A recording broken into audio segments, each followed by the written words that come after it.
Today's video is brought to you by Squarespace. If you're trying to build an online business or you want to set up a nice little space to show off your creative skills with a portfolio, or even if you wanted to just put together a creative gift, there are so many ways to take advantage of a web page, and Squarespace makes it as easy as possible. They have a huge variety of templates, fonts, color palettes, everything you need to show off your unique style without it being overwhelming. And it doesn't just stop at looks. You can take advantage of their behind-the-scenes analytics to see where your customers or viewers are coming from. They can pull all your social media accounts into one hub and help send out any messages or advertisements or whatever you have from one convenient spot and give you any notification from any of those websites there as well. Everything you need to build a proper marketing strategy to help you grow as a creator or as a business or really whatever you want. It's never been this easy to mark your place in the digital frontier. Go take a look for yourself. I've only mentioned a handful of features they offer. You can get a free trial going over at squarespace.com, and if you want to take the plunge, head over to squarespace.com/gameapologist and get 10% off your first purchase of a website or domain. Thank you again to Squarespace for sponsoring this video, and let's get back to it.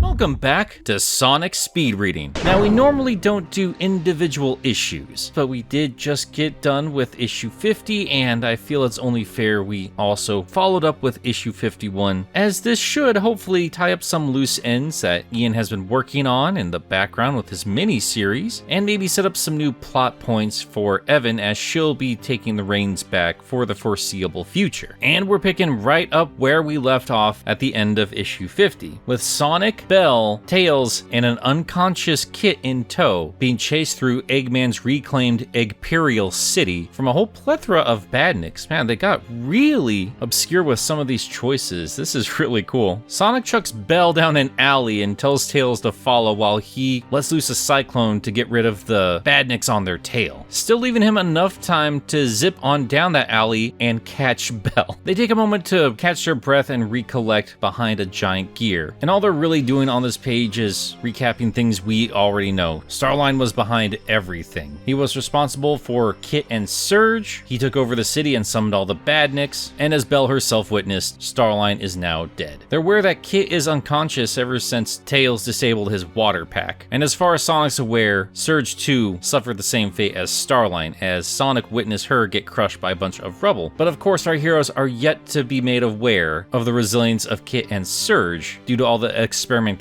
from Starline. And the next page wastes no time confirming that Surge is indeed alive, as she removes herself from a pile of rubble, making its way into a giant furnace. And I have seen people point out that this is probably a reference to the Sonic OVA. Either way, so far I've really been enjoying all of the landscapes on display in this new city. Anyway, this is just here to let us know that Surge is indeed alive, and she will be back to cause some more problems, but let's turn our attention back to our heroes. Sonic asks Belle how she manages to know all the stuff to answer his questions, and she responds that she basically just got a bunch of data from Metal Sonic after she interfaced with him. Some of the info including a map of the city itself, as well as a record of a hangar in a district over, which is where they can grab a shuttle. So, with all this new information, they begin to plan out an escape route. And I'm getting a lot of Sad AM vibes. It's been a long time since I've seen Sonic and pals have to sneak through a giant Robotnik city. So much so that I don't think that there's any way that was not intentional, as after they managed to wrap up the plans, Sonic says, "Let's do it to it." Oh my goodness. That must be the line everybody was talking about. Sonic Twitter was getting all up in arms about Sonic saying some particular thing that was super cringy. Personally, I don't see what the big deal is. That's a wonderful callback.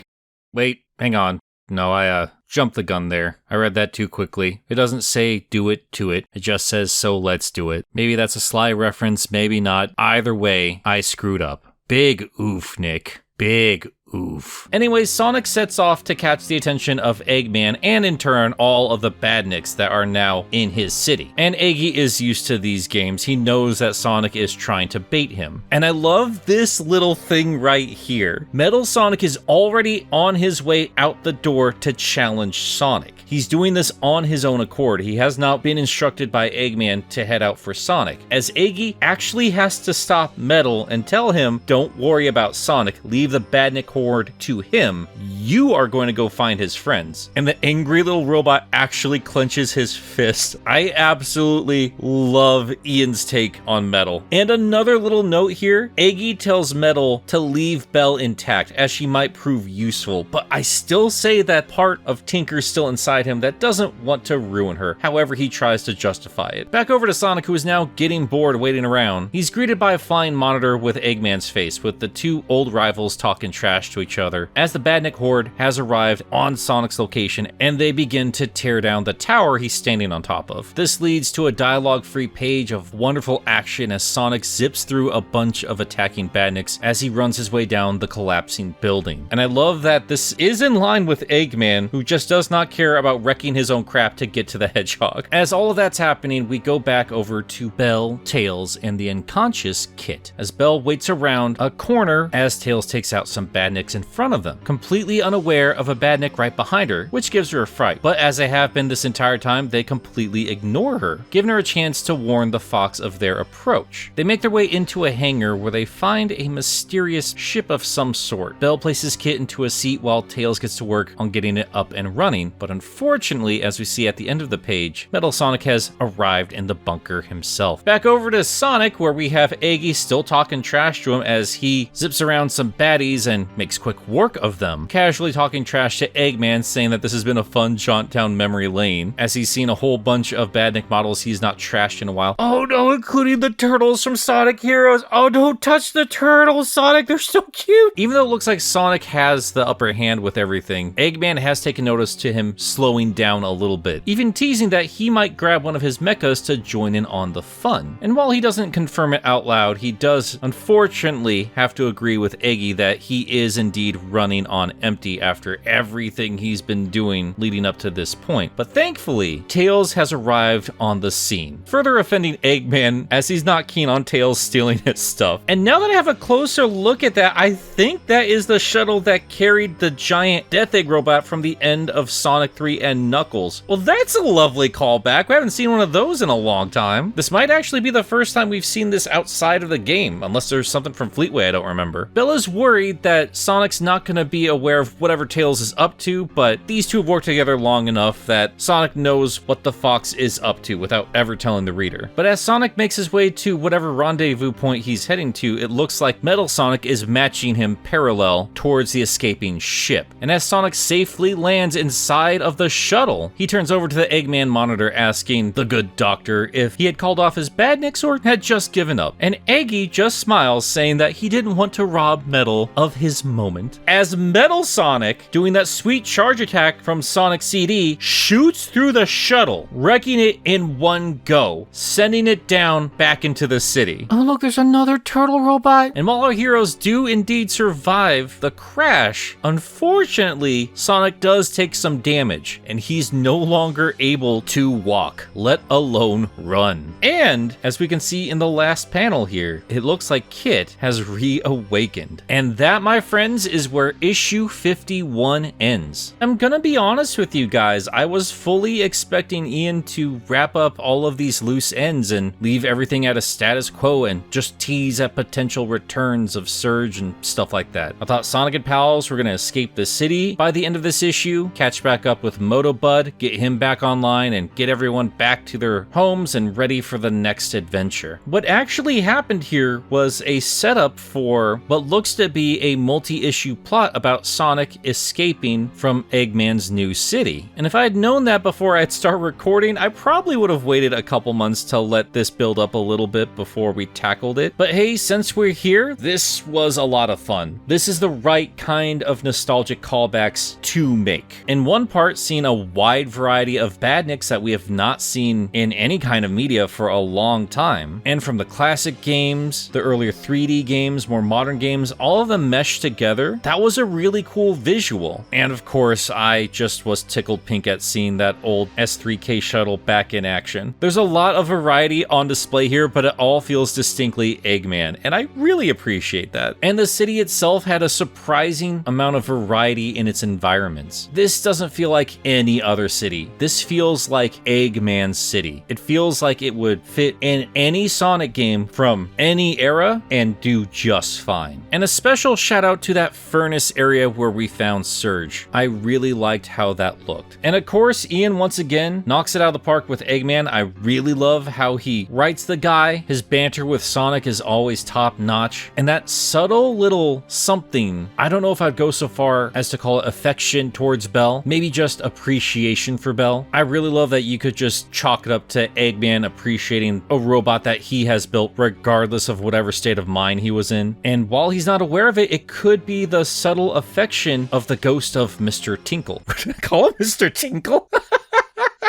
I'm sorry, I meant to say Mr. Tinkle. I did not do it again! Tinker! Mr. Tinker! Why am I giggling at the word tinkle? How old am I? Big oof, Nick. Big oof. And Metal Sonic, once again, so fantastic in his subtle visual cues. His little shaky fist, heading off to take on Sonic without permission, just assuming that he was going to be the one to take him on. The heroes were fine, but I'm always excited to watch Ian write the baddies. He does such a great job with them, especially. I will say, reading Bell, between him and Evan, it's fairly interchangeable at this point. And I gotta tell you guys, from the early days of Archie, there was so much tonal whiplash between all of the different writers back in the day, like to the point where even a little kid was noticing it, that little kid being me. So while this past year has been a little bit slower, it's obvious that Evan and Ian work well together as a team, and they make sure that they keep their characters and their stories consistent, and they, at least from what I can tell, seem to respect the other's work. And that comes through with the two different writers swapping places between different issues, which I'm really interested to see going forward. Like I was saying, I was expecting Ian to just wrap all this stuff up, but instead he basically just wrote the first chapter of this escape from the Eggpire City situation that Sonic is now in. Evan is going to be taking care of it going forward, so I'm interested to see what she does with the rest of this story. And as for the situation itself, I absolutely adore this. There are things I liked and didn't like from Sonic SatAM when I was growing up. I understand why it has its own fan base and its own audience. It had a very distinct tone from everything else from the franchise. A lot darker, Robotropolis was super intimidating, and it felt like even a speedster like Sonic was in constant danger from this overwhelming threat. And that's not something you get from a lot of modern Sonic stuff. But I feel like IDW has managed to capture that and reincorporate that into more modern Sonic canon. And while they have made it its own, especially with the Metal Virus stuff, watching Sonic having to sneak is about as on the nose as it gets for a SatAM callback, and I didn't realize how badly I wanted to see this scenario again in a Sonic narrative, even going so far out of its way to handicap Sonic a bit. Now, that doesn't replace the Freedom Fighters or the terrifying concept of robotization, and of course I miss the SWAT bots, but this is also exactly what I wanted when I was a kid. I wanted to see a Sonic SatAM that actually had more elements from the games. And while Eggman is far sillier than SatAM Robotnik, the SWAT bots look far more intimidating than a lot of animal robots, and robotization is just off the table entirely. They still managed to capture a lot of that old spirit, and it's good to see it again. It's good to see the badniks actually be a legitimate threat, and it sure as hell is great to see Metal Sonic in this environment as well. They offended me quite a few times on that old show. I was so desperate to see Metal Sonic. This issue just reminded me what I appreciate about Ian's writing, especially his Archie days when he had a little bit more freedom, and that is reincorporating elements from different Sonic canons that you would assume would not fit together whatsoever, and then making them make sense, and even taking it a step further and Sonicifying it a bit, aligning them closer to the iconic game designs. And he managed to make me think of Sonic SatAM without ever once using a Freedom Fighter or a SWAT bot. This is just a reminder to me that even if you don't like different elements of different Sonic canons, if you keep an open mind, you can have a lot of fun with it. So yes, again, I genuinely hope we get the Freedom Fighters and some of the Fleetway characters somewhere along the line, because I know it will be in capable hands. And honestly, while it did catch me off guard, I'm glad to know that they are not wrapping up this scenario with this issue. I want to see this city further explored. I've said it time and again, if there's an issue I have with IDW Sonic over anything else, it's the lack of iconic Sonic locations. I'm not even talking about the games, there just haven't been a whole lot of spots here that made this world feel lived in and unique. They're slowly adding those things in here and there, but I really hope that this is a proper, fleshed out Eggman base. I would love to see this universe's version of Robotropolis, and I'm hoping that's what they're setting this place up to be. So yeah, just call me nostalgic if you want, but I absolutely adored this issue. I had a lot of fun with it. I'm excited to see what comes up next, and we are going to wait for a few issues to come out before we do another episode of Sonic speed reading, because I don't generally like doing this issue by issue. But hey, they gave me a lot to talk about, so why the heck not? That's going to wrap it up for this episode. Thank you so much for hanging out with me, and an extra special thank you to the patrons who've been supporting me. I cannot thank you guys enough for keeping me alive. And an extra special thank you to these fine folks here: Kyle Winter, Cirrus the Skeptic, Joseph Duncan Sonic 2 Blue, John, Josh Strider, Casey Monkbang, Faison Razul, Trey Nobles, Hatsworth, Ginger Bob, Nick S, Tristan Trapp, Meekers, Dun Dun, Miles the Prower, Jeremy Singer, Mr. Boo J, World's Greatest Bard, Rain, Sam Webster, Dwight Graham, Fish Flop, Lucas Lipker, The Bad Pal, Shoden, Mr. SP, Cecil the Glade, The Dark Neon, Missing No, Stefan Plakanica, 3 Monic, Ty Cyan, Graham J. Hall, Changed Name EXE, Wayne is Boss, Lederick, David 20 Cove, Ryan Rolfs, The Lumberjack.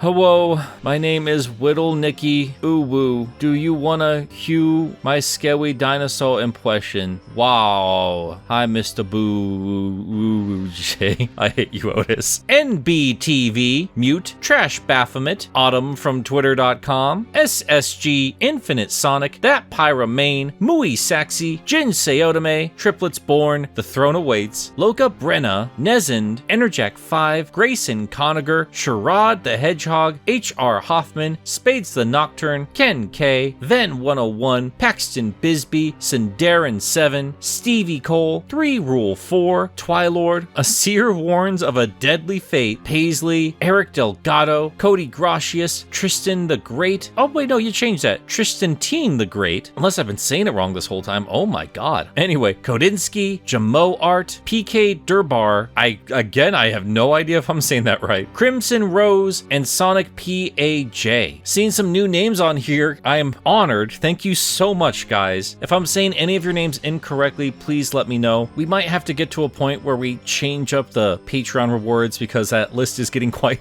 long. Maybe I'll just make an extra tier for Otis since he's making me say the stupidest crap. I don't know. Not important right now. What is important is that you guys are here, and I can't thank you enough for it. And hope you all have a wonderful day, and try not to let a couple of silly words ruin your entire day, guys. But until next time, oof oof, Sonic Warriors.